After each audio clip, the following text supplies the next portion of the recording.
بسم الله الرحمن الرحيم. السلام عليكم ورحمة الله وبركاته.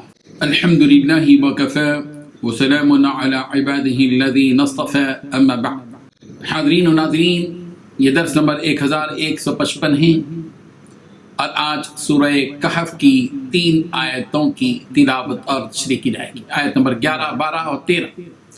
چلے سب سے پہلے ان 3 آیتوں کی ہم تلاوت کرتے ہیں، لفظی ترجمے اور ترجمے کے بعد تشریح کرتے ہیں۔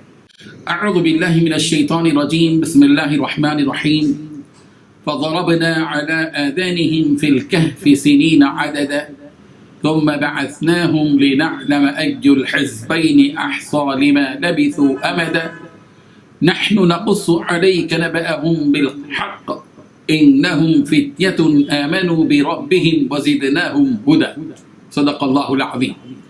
لفظی ترجمہ یوں ہے، فضربنا تو ہم نے ڈال دیا، علی آذانہم ان کے کانوں پر پردہ، تلکہ غار میں، سنین کئی سال تک، عددا گنتی کی، ثم بعثناہم پھر ہم نے ان کو اٹھایا، لنعلم تاکہ ہم جان لیں، ای الحزبین کے کون 2 گروہوں میں سے، احصا زیادہ یاد رکھنے والا ہے، لما اس کو کہ لبثوا وہ ٹھہرے رہے، امدا اس مدت تک، نحن نقص ہم بیان کرتے ہیں، علیک آپ پر، نبأہم ان کا واقعہ، بالحق حق کے ساتھ، انہم بے شک وہ فتیتن چند نوجوان تھے، آمن وہ ایمان لائے تھے، بربہم اپنے رب کے ساتھ، وزدناہم اور ہم نے ان کو زیادہ کیا تھا، ہدا ہدایت میں۔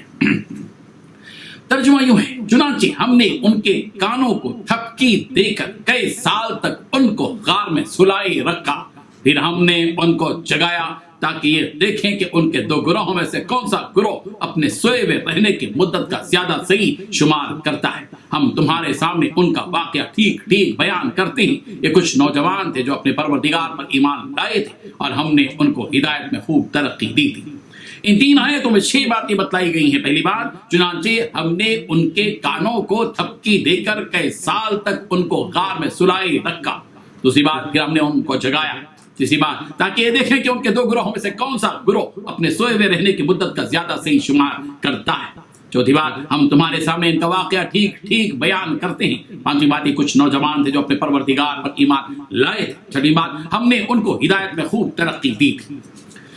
بزرگان محترم، چونکہ اصحاب کہف نے غار میں پناہ لی تھی اور وہاں کھانے پینے وغیرہ کی کوئی سہولت بھی نہیں تھی، انہوں نے اللہ تبارک و تعالیٰ کی طرف رجوع کیا تھا اور اسی سے رحمت اور ہدایت مانگی تھی، تو اللہ تبارک و تعالیٰ نے ان کے غار میں پناہ لیتے ہی انہیں گہری نیند دے دی اور وہ ایسی نیند سو گئے کہ انہیں ادھر ادھر کی کسی بھی آواز کا کوئی شعور ہی نہیں تھا اور کئی سال تک وہ سو گئے۔ ان کے سونے کی مدت اگلی آیات میں بتائی جا رہی ہے کہ وہ 309 برس تک اسی غار میں سوئے رہے۔ 309 سال تک کی مدت کوئی معمولی مدت نہیں ہوتی۔ اتنی مدت میں تو 3-4 نسلیں گزر جاتی ہیں۔ اتنی لمبی مدت سوئے رہے مگر نہ انہیں کوئی بھوک لگی، نہ پیاس لگی اور نہ کوئی دوسرے بشری تقاضا۔ یہ بھی قدرت کی نشانی تھی۔ اللہ تبارک و تعالیٰ نے ایک طرف اپنی قدرت کا کرشمہ بتلا دیا کہ ان نوجوانوں کو 309 برس تک بغیر کچھ کھائے پیے زندہ رکھا اور 309 برس تک وہ اسی حالت میں سوئی بھی رہے اور زندہ بھی رہے۔ اللہ تبارک و تعالیٰ نے اس سلسلے میں جو غیبی نظام بنایا تھا وہ یہ کہ فضربنا علی آذانہم فی الکہف سنین عددا، ہم نے ان کے کانوں کو تھپکی دے کر کئی سال تک ان کو غار میں سلائے رکھا۔ 309 برس کے بعد اللہ تبارک و تعالیٰ نے ان کو جگایا اور انہیں اتنی لمبی مدت کی نیند کے بعد ان کی نیند سے انہیں اس لیے جگایا تاکہ ان کے 2 گروہوں میں سے کون سا گروہ اپنے سوئے رہنے کی مدت کا زیادہ صحیح شمار کر سکتا ہے۔ اللہ تبارک و تعالیٰ نے اپنا ایک کرشمہ اصحاب کہف کو اس لیے بتایا تاکہ ان کے سامنے ان کی کمزوری بھی ظاہر ہو جائے اور رب ذوالجلال کی قدرتوں اور اس کی کاریگری کا علم اور احساس بھی انہیں ہو جائے اور اس بات کا یقین ہو جائے کہ جو رب ذوالجلال جس پر وہ ایمان لے آئے ہیں اس کی قدرت و طاقت کے لیے یہ مشکل نہیں ہے کہ مرنے کے بعد انہیں دوبارہ زندہ کرے۔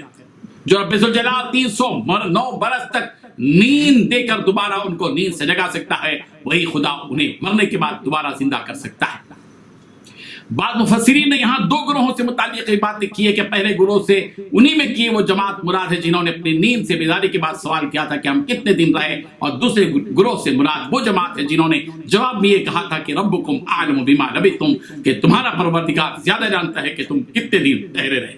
حضرت ابن عباس رضی اللہ عنہ سے منقول ہے کہ ایک گروہ سے اصحاب کہف مراد ہیں اور دوسرے گروہ سے وہ بادشاہ مراد ہے، اور وہ بادشاہ کے لوگ مراد ہیں جو 309 برس کی اس مدت میں ایک کے بعد دیگرے بادشاہ بنتے رہے۔ اصحاب کہف کے اس واقعے کو یوں بیان کیا جا رہا ہے، نحن نقص علیک نبأہم بالحق، پیغمبر ہم آپ کو پوری سچائی کے ساتھ اصحاب کہف کی پوری خبر دیتے ہیں۔ اہل عرب میں اصحاب کہف کو لے کر مختلف انداز میں واقعات گھڑ لیے گئے تھے اور وہ حقیقت سے بالکل بعید تھے، دور تھے۔ اللہ تبارک و تعالیٰ نے اپنی وحی کے ذریعے سے سچائی پر مبنی اس واقعے کو تفصیل سے یوں بیان کیا کہ انہم فتیۃ آمنوا بربہم، یہ کچھ نوجوان تھے جو اپنے پروردگار پر ایمان لائے تھے۔ یہ کچھ نوجوان تھے جن کی تعداد کی وضاحت اگلے دروس میں ہوگی کہ وہ کتنے تھے، جو اپنے پروردگار کی وحدانیت کی تصدیق کر چکے تھے اور انہوں نے گواہی دی تھی کہ اللہ کے سوا کوئی معبود نہیں۔ اس میں اس جانب اشارہ ہے کہ ان نوجوانوں کو حق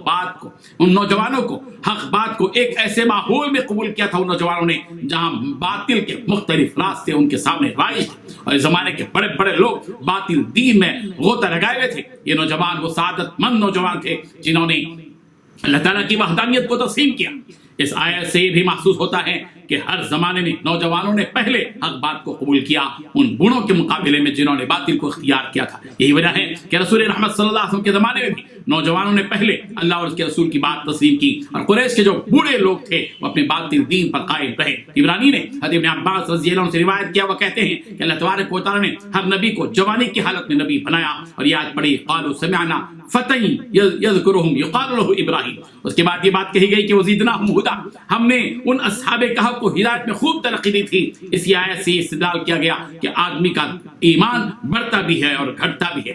ایمان لانے کے بعد جب آدمی اطاعت کرتا رہتا ہے اس کے ایمان میں اضافہ ہوتا رہتا ہے، اور جب آدمی نافرمانی کرتا ہے تو ایمان گھٹنے لگتا ہے، جیسا کہ سورہ محمد کی آیت نمبر 17 میں کہا گیا والذین اہتدوا زادہم ھدی وآتاہم تقواہم، اور سورہ توبہ کی آیت نمبر 124 میں بھی کہا گیا فاما الذین آمنوا فزادتہم ایمانا۔ بہرحال اللہ تبارک و تعالیٰ نے بہت سی اہم باتیں اس سبق میں اس آیت میں بیان کی ہیں۔ اللہ تعالیٰ ہم سب کو ان سے سبق حاصل کرنے کی توفیق عطا فرمائے۔ وآخر دعوانا ان الحمد للہ رب العالمین۔